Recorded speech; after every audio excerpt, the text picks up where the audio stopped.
series well and got a little better. Then we lost 2 more, got a little better. Everybody just can breathe.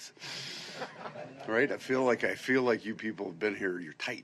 All right, guys, what's going on? So earlier, I already gave my thoughts about Game 1 of the Stanley Cup Finals, how I thought the game went, and what I think going forward as a result. Be sure to go check that out. But, I wanted to talk about this interview here by Paul Maurice because I feel like it encapsulates what a good coach should say in a post-game interview following a big loss like this one. And I know it's a long series, it can go to 7 games potentially, but Game 1 is important because it sets the tone.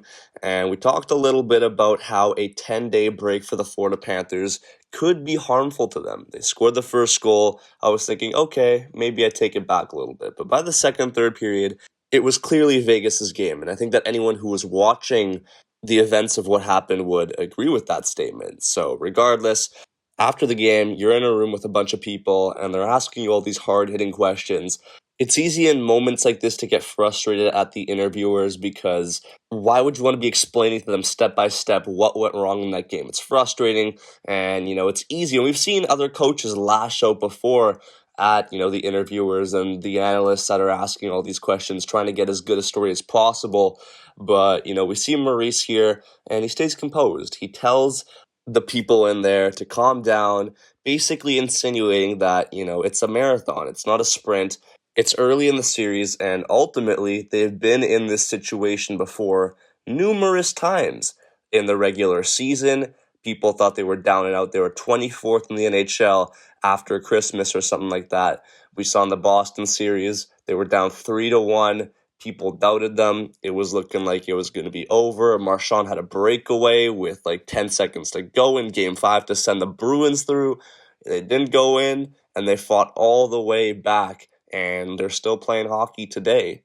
So the main takeaway is that it's the kiss of death to come to a conclusion so quickly. I mean, people were looking like that they were already writing the series off in that interview there. The guys in there were acting all tense, as Maurice said, and, he basically said, like, why are you guys acting like you've given up on us already? But yeah, it was a really good response from Maurice, and ultimately for the team morale, this is a really good thing to hear from your coach, to say that he hasn't given up on you and that he believes in the group because, they've been in this situation before and they know how to fight back. It's got to give them confidence. We've seen so many times where coaches have gone into these press interviews and they have been pissed, complaining that they're not playing to their ability or, doing what they're told.